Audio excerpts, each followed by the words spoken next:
Okay, so today we are going to continue solving systems of equations, but we're going to look at some word problems and some real world type of situations. So on our notes, we've got some word problems. I know you love word problems. Julia is going to the store. This is for number one. She's going to buy some candles. Small candles are $2 and large candles cost $5. She needs to buy more than 20 candles total, and she cannot spend more than $70. So the first thing we want to do is write a system of inequalities that expresses this particular situation. It tells us that X is going to be the number of small candles and Y is going to be the number of large candles that she needs to buy. So the first thing we want to do is set up our inequalities. So if I look at this, let's talk about the number of candles first. I know that she needs to buy more than 20. So the number of small candles plus the number of large candles needs to be more than 20. Now, it's just simply greater than 20. It is not greater than or equal to because it doesn't say that she needs to buy at least 20 candles. It says she needs to buy more than. So there's no equal to.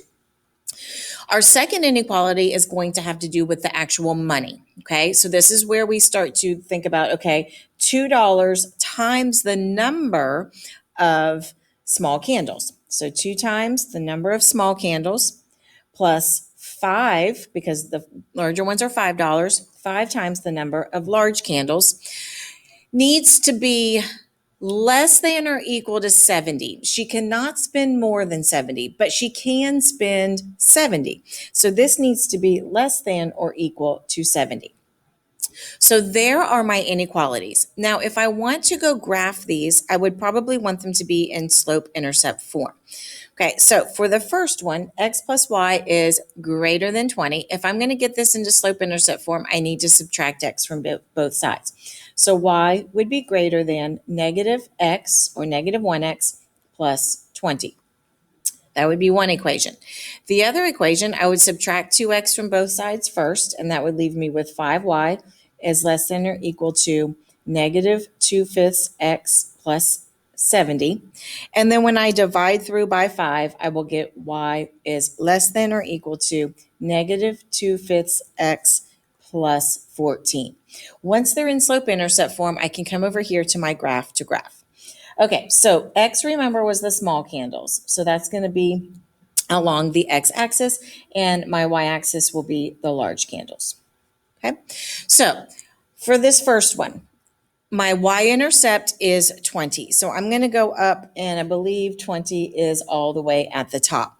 And my slope is negative 1. So I would go down 1 to the right, 1 down to the right, down to the right. And I could keep going and as far as I wanted to.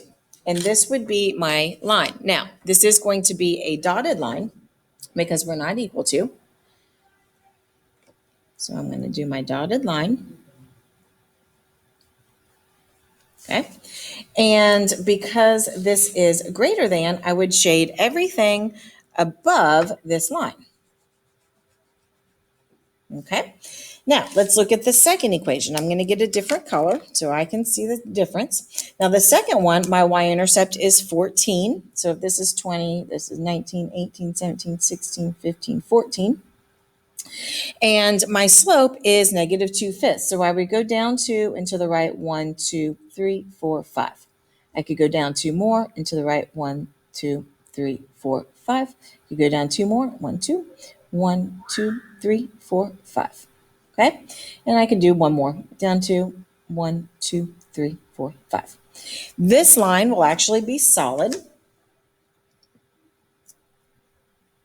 because I'm equal to. And for this one, it's everything less than. So it's going to be shaded in this direction. Okay. So remember, as we discussed in the previous lesson, where those two shadings overlap, that is my actual solution set. Okay. So that's going to be right there. So now let's look at part B. It says use the graph to determine how many large candles she can buy if she buys 14 small ones. Well, let's take a look.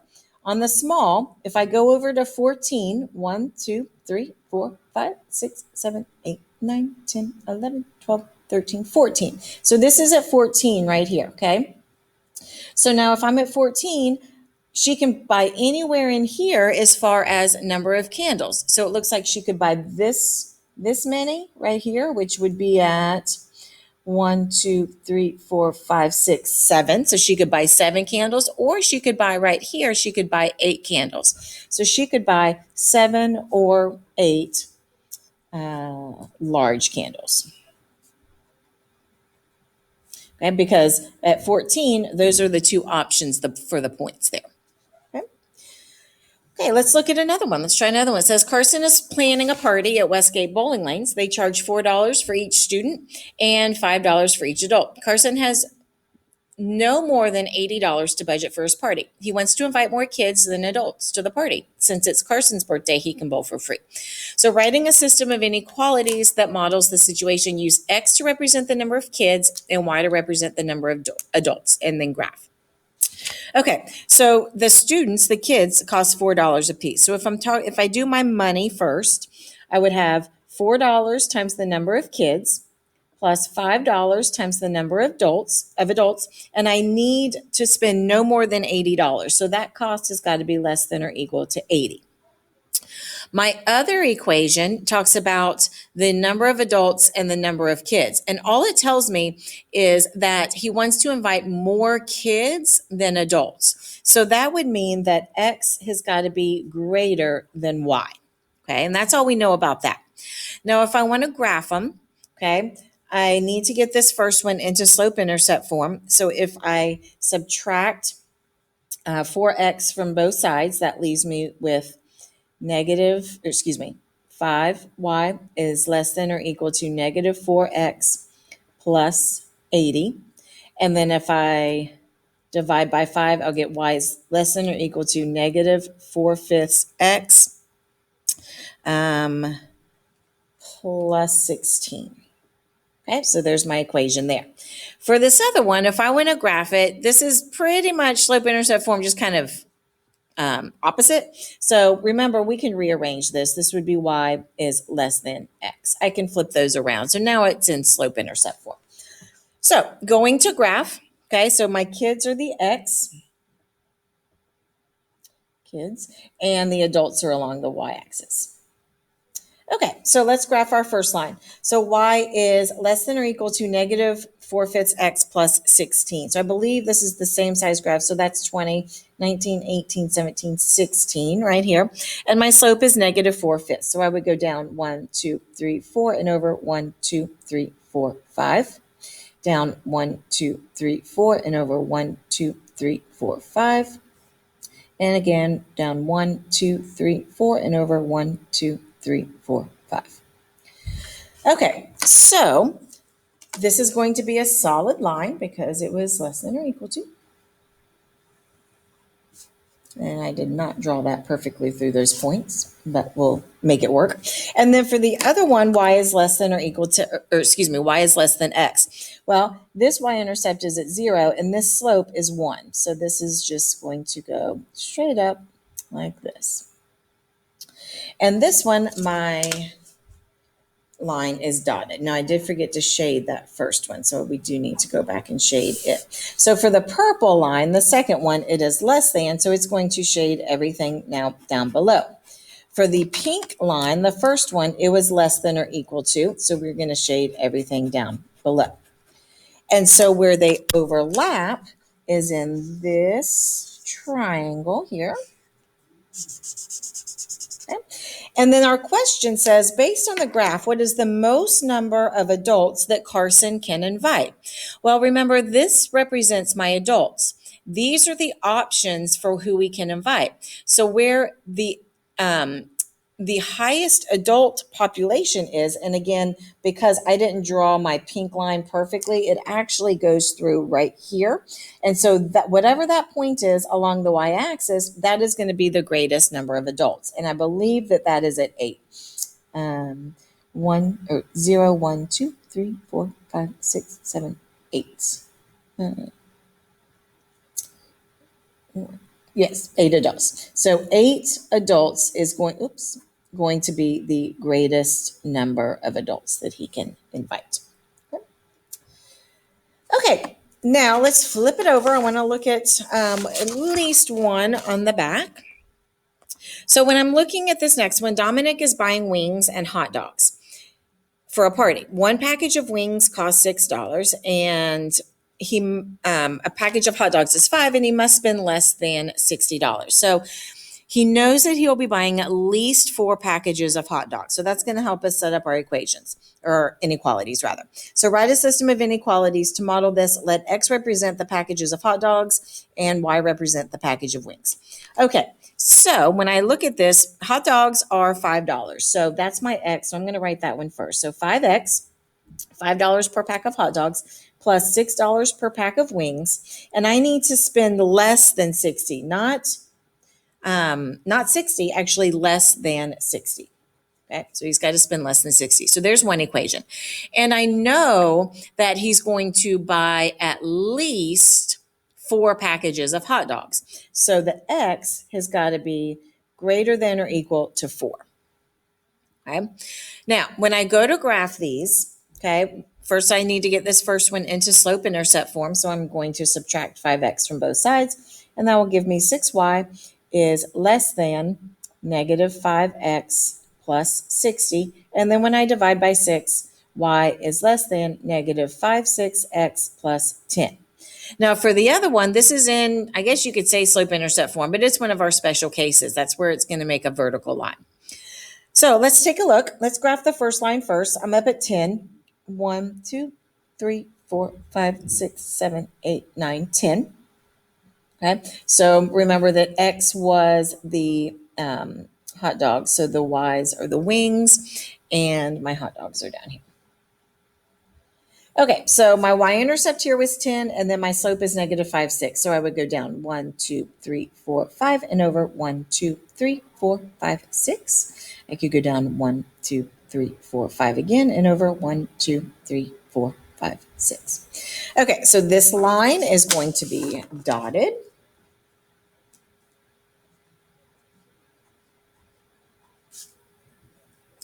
And it is everything less than, and so we would shade down below. Now, for the other equation, X is greater than or equal to 4. Remember, this is one of our special cases. This means no matter what, we're at 4 for the X. Okay, so it is a vertical line at 4. This one is going to be solid because we are equal to. And now when we're shading for a vertical line, we don't really have an above or below the line because it's vertical, but it's everything greater than 4. So everything on this side of the line. So this would be everything that's actually greater than 4 as far as X is concerned. So our overlap is this section right here.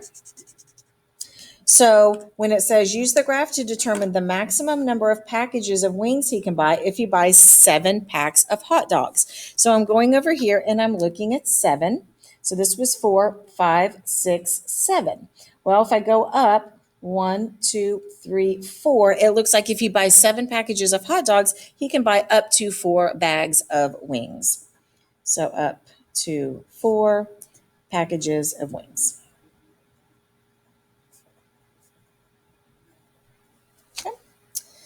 Okay, and then we're going to go through one more. We're almost done. So this next one says you can work at most 20 hours next week. You need to earn at least $96 to cover your weekly expenses. Your dog walking job pays $8 an hour, and your job as a car wash attendant pays $6 an hour. Write a system of equations or linear inequalities to model the situation. Okay, so let's first talk about, it doesn't tell me, so I'm going to say that X equals the dog walking, because it did not specify for this one. And then Y equals the car wash. Okay, so for dog walking, I make $8 an hour. So $8 times the number of hours I walk the dogs, plus $6 an hour at the car wash. So $6 times the number of hours I work at the car wash. I need to make at least $96. So the amount I make needs to be at least, so greater than or equal to $96. Now, for my other equation, I cannot work, or I've got to work at most 20 hours a week. So the number of hours I work dog walking plus the number of hours I work at the car wash has got to be less than or equal to 20. Can't work more than 20 hours, but I can work 20, so I am equal to. Okay, so solving the first one, getting that into slope-intercept form, I would subtract 8x from both sides. So I would have 6y is greater than or equal to negative 8x plus 96. And then when I divide both sides by 6, I'll get y is greater than or equal to, would end up being 8 6, which is negative 4/3 plus 16. Okay. Now, for the other one, I can simply subtract x from both sides. So I'll have y is less than or equal to negative x plus 20. So again, same graph, so I kind of know where 20 is already. So when I'm graphing the first one, my y-intercept is at 16. So if this is 20, this is 19, 18, 17, 16. And my slope is negative 4/3. So I'm going to go down 1, 2, 3, 4, and over 1, 2, 3. Down 1, 2, 3, 4, and over 1, 2, 3. And I could go down one more. 1, 2, 3, 4, and over 1, 2, 3. Remember, the more points, 1, 2, 3, 4, 1, 2, 3. The more points you have, the more accurate your line is going to be. And this is going to be a solid line. And because it is greater than or equal to, we are going to be shading everything in this direction. Okay. For our other line, our y-intercept is up here at 20 and our slope is negative 1. So I'd be going down 1.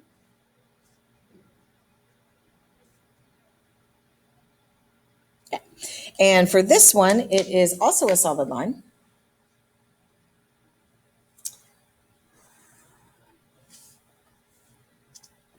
And it is going to be less than or equal to 20. So I would shade everything in this direction. So the overlap is this stuff in between.